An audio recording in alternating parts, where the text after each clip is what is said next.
today. And I've received the PSI. Have all the parties received a copy of the PSI, or for the benefit of Ms. Cummins, the pre-sentence investigation report? State has, Your Honor. Yes, Your Honor. I want to commend you folks on getting this matter resolved through mediation. Mediation is a good process. It's not always successful, but when it is, it bestows the benefit upon the defendant of being able to control her destiny, for lack of a better term, as opposed to what may happen if you proceed to trial. Nothing forces you to do it, but sometimes defendants like to determine the outcome of things, or at least know going in the door what's going to happen. So good job to all of you on that. So with that being said, Mr. Mosher, you had something you wanted to address with the court? Yes, Your Honor. Prior to proceeding with sentencing, Your Honor, I'm requesting that the defendant undergo a UA. Based on my observations, the observations of law enforcement, and the observations of court personnel, I have reason to believe that the defendant is impaired or under the influence. She is currently subject to bond conditions to where she is not to consume illegal controlled substances or alcohol, and is subject to random UA, breath or blood tests. And based on that and the seriousness of these proceedings, I believe that my request for UA is reasonable. Ms. Premier, what's your position on that? Your Honor, I would object. My client is not under the influence of any illegal substances. She does take prescription medication. And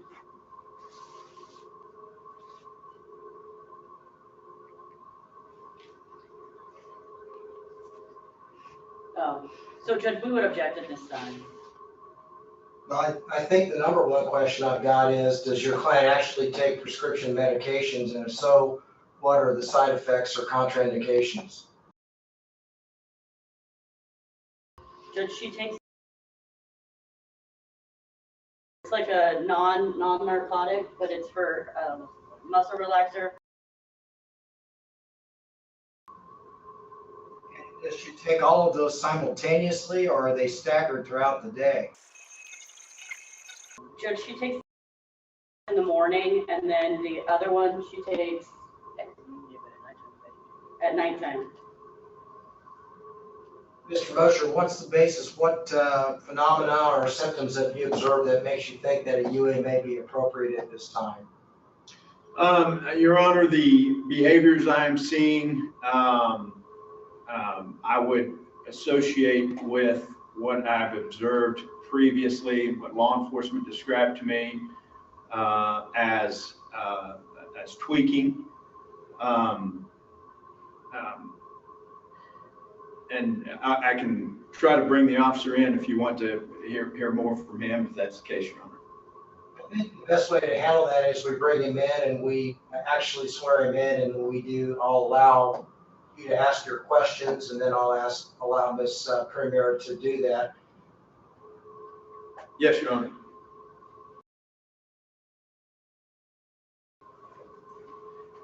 Your Honor, he got called for a EMS run on a life flight, but he believes there's other personnel to cover, so he said it'd take him about 5 minutes to get here.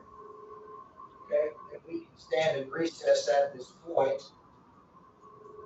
I will caution you, Ms. Premier and Ms. Cummins, that the underlying conviction in this case is in fact for unlawful possession of a controlled substance, which is methamphetamine. And if in fact if the court orders that you were to submit to a UA, I'm going to be very, very concerned if in fact you test positive. And maybe think about that for a few minutes, and maybe. I mean, I can tell you now that my client will likely test positive. I don't think that she's currently under the influence at this time. I've met with Ms. Cummins on numerous occasions, and I don't see a change in her behavior. That's my observation. Clearly, she does have a drug problem. That's why the plan was to get her on probation, get her into a drug and alcohol evaluation, and then hopefully get her into treatment. But personally, I don't think that she's under the influence today. Well, okay, she does have a bond condition then, that requires her not to utilize drugs. Additionally, she's a convicted felon at this point. There's an admonition, I'm sure, from Judge Velez that she wasn't to utilize any substances between now and then, or not to engage in any unlawful activities. And the concern becomes, okay, you know, based on my fairly knowledgeable experience with this, there's a fairly short lifespan on the metabolism rate of the methamphetamine compound. So that would indicate most likely recent or heavy usage. So, Mr. Mosher, if we assume for a second that she's going to test positive and she does not challenge it any further, what would the state's position be? Your Honor, I to some extent, I would leave that to the court. I'm just concerned if Ms. Cummins is impaired to, and this isn't the first time I've encountered this type of situation. I've taken the same approach. Given the seriousness of the situation, I'm concerned with going forward with sentencing if she is in fact test positive. Okay. If that's the case, then I most likely will probably agree with the state, because the last thing they'll really want is an individual who ostensibly is under the influence, particularly if her counsel has a good faith basis to believe that she will test positive, and we will continue the sentencing, and I will probably want her taken into custody until she presents with the clean urine sample. And then secondly, she'll be tested before her next sentencing hearing. So why don't I go off the record? Ms. Premier, you go and talk to your client for a minute while we wait for the officer, and then you let me know what you want to do after having time to consult with your client. Judge, I have consulted with her. Well, I'll talk to her and then I'll be back in a few minutes. That's fine. All right, we'll stand in recess. Kansas, we've had proffer. Well, let me get back on the record. Sorry. We are back on the record in State of Kansas versus Jennifer Shanae Cummins. The case number is 20 CR 17. Ms. Premier, I provided you an opportunity to confer with your client in confidence in regards to the state's request for a pre-sentencing UA. They've at least proffered a good faith basis, and you've at least proffered some disturbing facts. I left the ball in your court. The officer is now present and can provide the court with his testimony. Have you, after discussing with your client, how do you desire to proceed at this point? Well, Judge, I mean, she will test positive. I don't know that the officer's testimony is needed today. I don't know if he's ever even met her previously, but Judge, I could make arrangements for her to get a drug and alcohol evaluation between now and her next sentencing. It is my understanding from my client that she has been, since her release from jail, she has had long periods of sobriety and then would relapse. She has had two recent deaths. A stepson of hers passed away in June, and then recently a friend of hers committed suicide. So that triggered her usage. She does believe that she can maintain sobriety and doesn't feel the need that she needs to be placed into custody in order to be sober. I will tell the court that she does have 2 young children, which she has custody of, and maintains the home for those children. So my concern is if she does go into custody, or if the court orders her into custody, that this could trigger a whole sync case and the kids being placed in DCF custody and just disrupting the whole family. Where's the natural father at, or the significant other? So the oldest child, her father is incarcerated somewhere, and then the youngest child, he lives in Wallace County and has weekend visitation.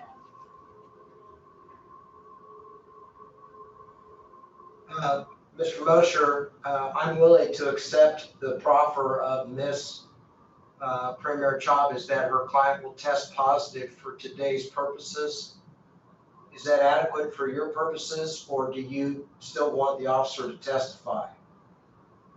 Your Honor, I would tell you that in the recess, I told the officer what he would be expected to testify about. One of the things that he expressed his concern to me, that his greatest concern based on his observations was the fact that the defendant drove here and will be leaving here again in a vehicle, and he did not feel that that was a safe condition based on how she presented to him.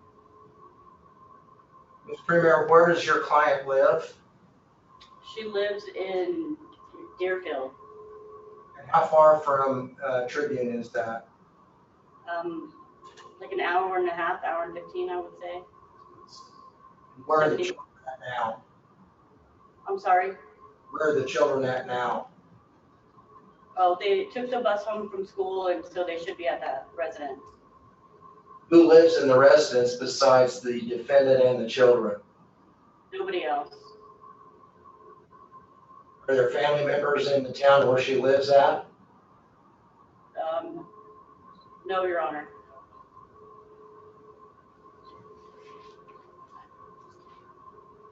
We've got a problem, obviously. Are you sure?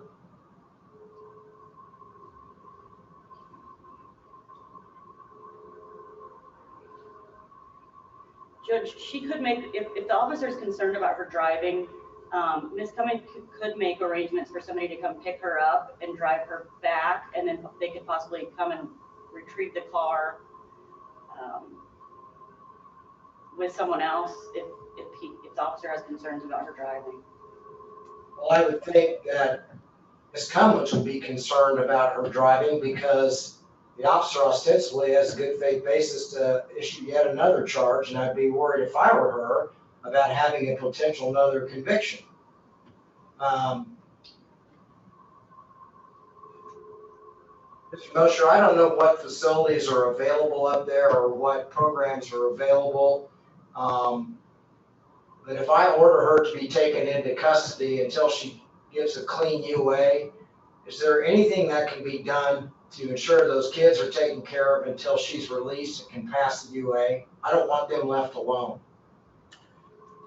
Yeah, I understand the court's concern, and I do not know because, Deerfield is Kearney County, I believe, and I'm not sure what's available there, Your Honor. Well, I suppose an order for protective custody could be issued, but that would need to originate from the county where the children are at. Am I right on that? Yes, Your Honor. I believe that is correct. All right. I'm going to order that the defendant be taken into custody until she completes urinalysis and is clean. I'm going to ask that the county attorney contact the Kearney County attorney and take the children into protective custody, and we'll let it fall out from there. I don't think we can jeopardize the safety of those children if mom is in a remission right now. That means those drugs may be prevalent in the house. It's certainly not a lifestyle those kids need to be exposed to. And then we're going to go ahead and reschedule the sentencing in this matter. Yes, Your Honor. Ms. Chavez, Mr. Mosher, how likely is it that you can get that accomplished, or what happens to those kids if, for example, you can't get hold of Mr. Gallegos? I don't know. They're obviously, from my opinion, I guess they would be unsupervised, which is not a good situation, Your Honor. As an alternative, I think DCF could be contacted and they could take those kids into protective custody as well. Judge, my client believes that if she were to reach out to the youngest child's father, that he could possibly care for the children instead of placing them into custody until she's released. Is this something that can be accomplished fairly quickly? Yes. All right, I can next 5 minutes. Yeah, can we take a recess to find out if that can be accomplished, Your Honor? That's what I was going to suggest.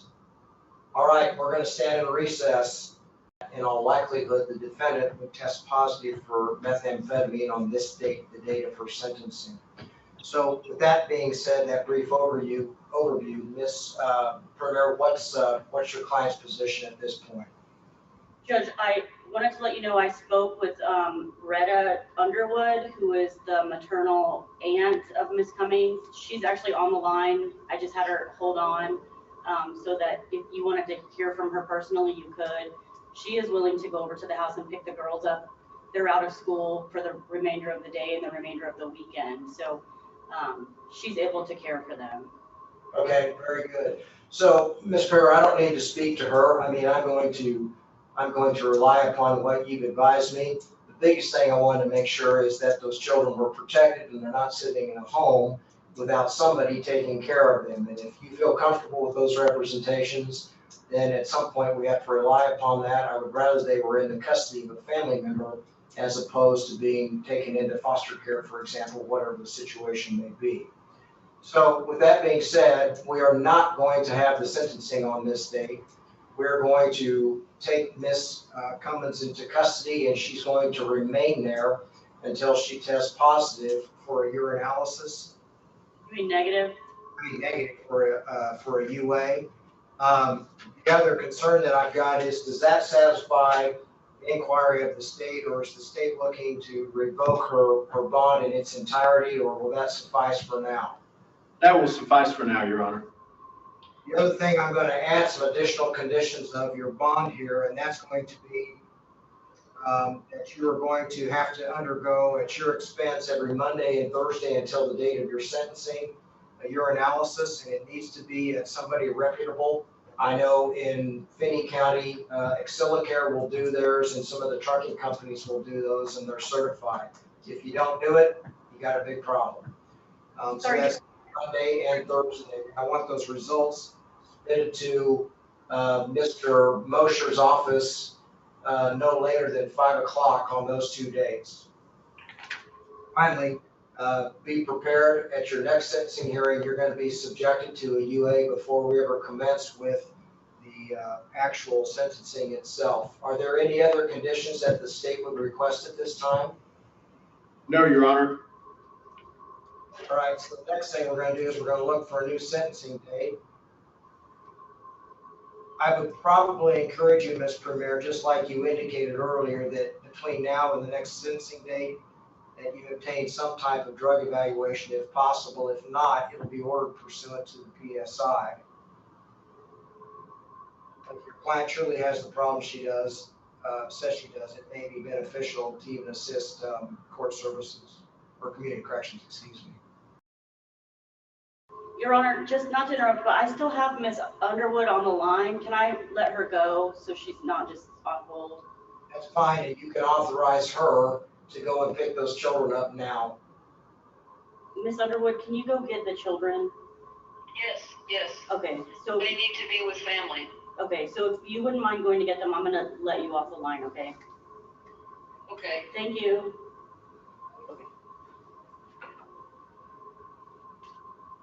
All right, so for a sentencing hearing, I'm looking at, well, we can go to October, but I'm concerned if your client's problem is as bad as you've indicated, that she's going to have a significant relapse, there's going to be bigger problems. That's what I'm concerned about.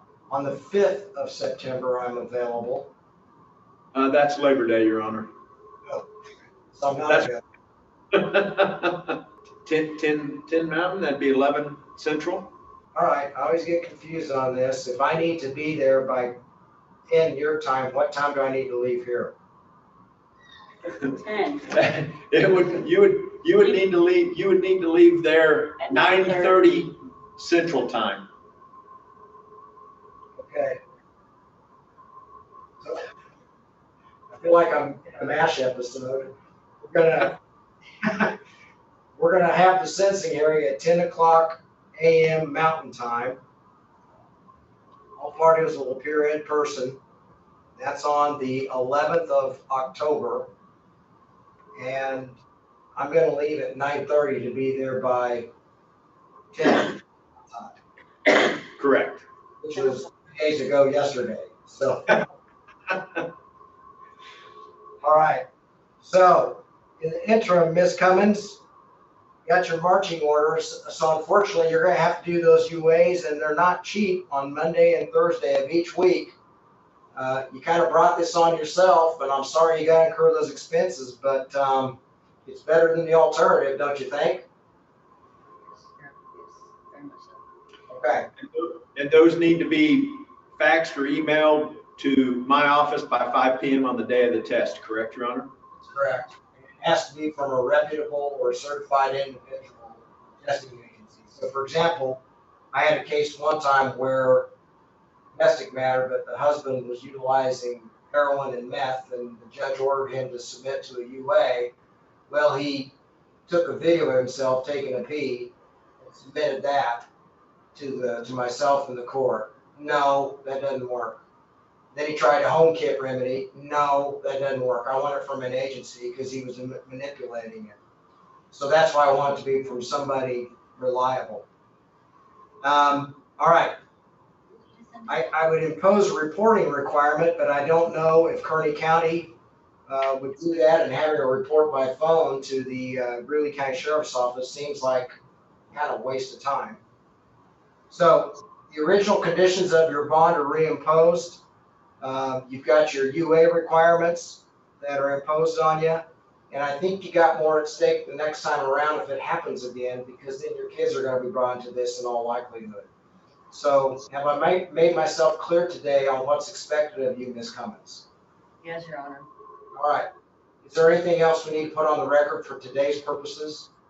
Judge, I just have a few questions. She's gonna stay in custody until she tests negative. How often are they gonna test her? I don't know. That's not my issue. I think they're going to test her as often as they need to until they get a clean sample. So perhaps the best thing she would be to do is to say the last time that she used, and then calculate it out from there, and then come up with a reasonable time. I just wanted to make sure that she's just not, they don't just leave her in there. Well, no, I think law enforcement has a good faith obligation, and Mr. Mosher's going to make sure that she's submitting to a UA at least on a regular basis, maybe once a day or whatever until she tests clean. But I don't think they're just going to leave her there. But obviously, if she just used earlier today, you got to wait about 24 hours for it to metabolize anyways. So in all likelihood, they'll start tomorrow. She will be tested daily, Your Honor. Okay, thanks. And then, Your Honor, you stated earlier that she can get testing done in Deerfield or Garden City. Did you name some places? Because I'm not familiar with where that she can. One place, and that was called Escalates. It's a physical therapy place, and they also do testing there. And they are located next to the DCF building in Garden City, over there by the Bonanza restaurant. There's a trucking company in town there's a testing company in town that does it for truckers, but I don't recall what that's called. Okay, thank you. If you Google it, I think she can probably find it, but it's got to be certified. Okay. Thank you. I have nothing else. All right. With that being said, then we'll stand in recess. Ms. Cummins, I wish you the best of luck. I really don't like to have to do these things to you, particularly when there's kids involved, but you got to play by the game, okay? I understand. That probably help me a little bit. So. All right. Thank you very much. And we'll stand. Anything else the state wants on the record at this point? Nothing further from the state, Your Honor. All right. We'll stand in recess until our next hearing. Thank you so much. Bye-bye. This courtroom moment really shows how complicated the justice system becomes when addiction, responsibility, and family life all collide. The defendant is clearly struggling with substance use, and even her own attorney acknowledges that relapse is likely. But at the same time, she is also a mother with children who depend on her, which makes every decision in this case even more serious. Instead of immediately pushing for harsh punishment alone, the court takes a different approach, trying to balance accountability with protection. The judge orders strict and frequent drug testing, supervised conditions, and continuous monitoring, making it very clear that there are consequences for continued drug use. At the same time, the court steps in to make sure the children are not left in an unsafe situation. Family members are contacted, so the kids can be cared for instead of being placed into foster care. That decision shows the court isn't just focused on punishment, but also on preventing further harm to innocent children caught in the middle. The judge also makes one thing very clear: this is not going to be an open-ended situation. The defendant is being given structured conditions, regular testing, and close supervision. If she fails again, the consequences will escalate quickly. Moments like this highlight the reality behind courtroom cases like these. It's not just legal arguments, it's real lives, real addiction struggles, and real families being affected.